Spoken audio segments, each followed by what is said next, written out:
Selamat datang kembali lagi ke channel kami Paman Kripto. Oke, jadi hari ini Paman mau jelasin dikit gimana nih cara investasi di kripto ya. Tapi bukan cara beli ya. Nanti kalau cara beli sudah ada tutorialnya, ini bukan tutorial, cuman pembahasan saja. Jadi untuk investasi ini in general aja, untuk investasi nomor satu paling penting ini adalah pakai uang dingin. Jadi harus memakai uang dingin, jangan sampai uang ini digunakan atau dibutuhkan untuk dipakai dalam jangka waktu pendek. Nah, biasanya kalau namanya investasi itu jangka waktunya panjang.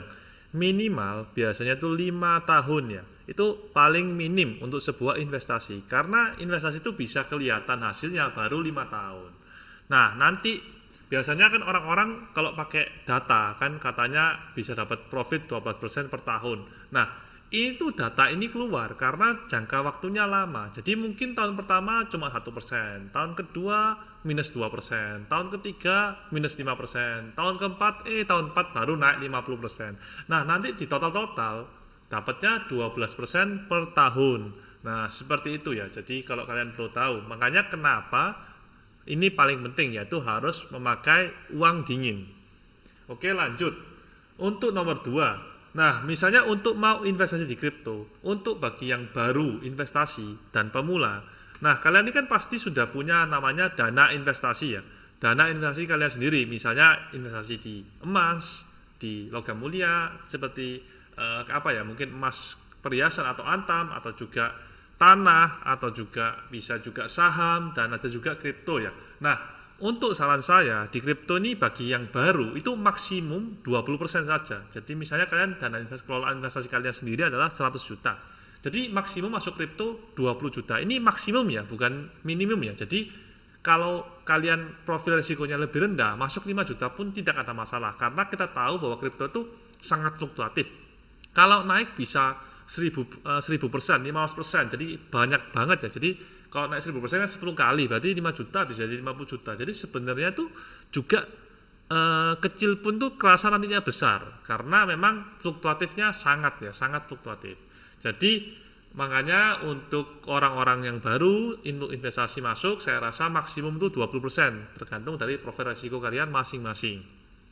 Lanjut, jadi untuk nomor 3, untuk di kripto itu ada cycle-nya.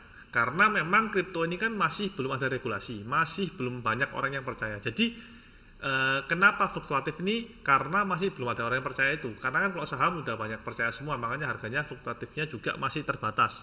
Dan juga ada regulasinya. Seperti di Indonesia, kalau saham itu kalau turun, itu maksimum cuma 5% ya sekarang. Padahal dulu tuh 25%. Nah, diganti 5% ini karena kemarin COVID. Karena takut 20% terus setiap hari diganti 5%. Untuk menjaga mental dan kepanikan masyarakat. Seperti itu.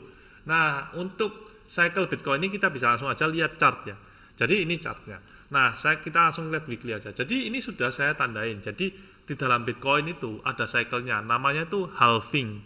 Halving ini apa sebenarnya? Halving itu adalah sebuah proses di mana kan kalau Bitcoin ini kan orang-orang tuh mining untuk memecahkan algoritma agar, jadi misalnya nih saya mengirim satu Bitcoin ke si B. Nah, yang mengkonfirmasi ini beneran mengirim adalah orang lain, yaitu miners itu. Nah, miners ini nanti dihadiahi sebuah Bitcoin karena berhasil memverifikasi bahwa bener nih, saya ini ngirim ke si A itu satu Bitcoin. Nah, untuk halving ini adalah hadiah yang didapatkan miner ini itu dipotong setengah, jadi dibagi dua langsung untuk dalam waktu kurang lebih setiap 4 tahunan. Jadi dulu itu pertama kali tanggal 24 November 2011, terus langsung ini 5 tahun 4 Juli 2016. Nah, sekarang ini terakhir kan kemarin itu 18 Mei tahun 2020, dan kemarin ada Maret 2024. Jadi ini sekarang tambah pendek ya. Dulu kan halvingnya 5 tahun nih. Terus sekarang ini kemarin yang cycle kedua ketiga ini 4 tahun. 4 tahun kurang ya. Sekarang ini bahkan kurang lagi ya, karena ini Mei jadi Maret ya. Jadi kayak 3 tahun mungkin 10 bulanan ya. Ya.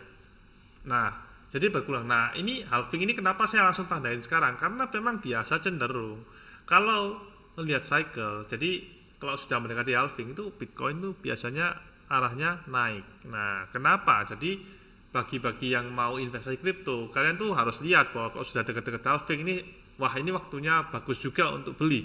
Nah, selain indikator halving, ada indikator lainnya yang Paman sempat jelasin di YouTube juga.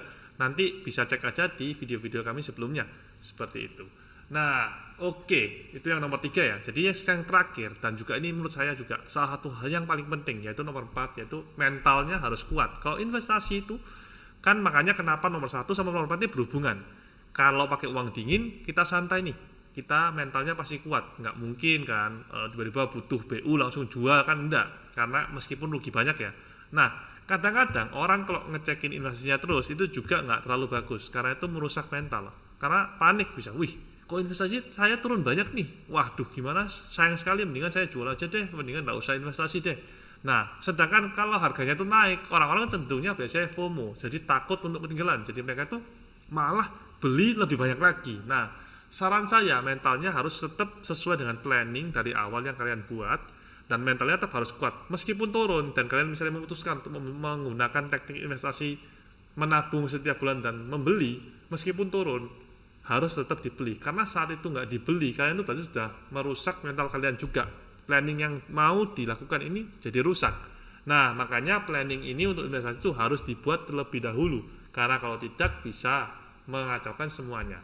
Oke, untuk hari ini segini aja strategi dari Paman. Nah, memang ini strategi ini adalah pandangan subjektif dari Paman sendiri, jadi bisa juga salah, tapi juga bisa juga ada benar, bisa juga kalian cek aja yang baik diambil, yang mungkin jelek bagi kalian jangan diambil, tidak ada masalah, karena tiap orang memiliki profil resiko berbeda-beda ya. Oke, jangan lupa juga follow IG kita Paman Kripto, bisa aja tanya juga DM. Nah, gimana nih investasinya, bagus kapan nih, boleh tanya-tanya apapun, baik kripto maupun investasi lain. Paman juga ada investasi lain juga, nggak ada masalah, kita bisa sama-sama belajar dan saling membangun dan membantu. Oke, terima kasih dan sekian.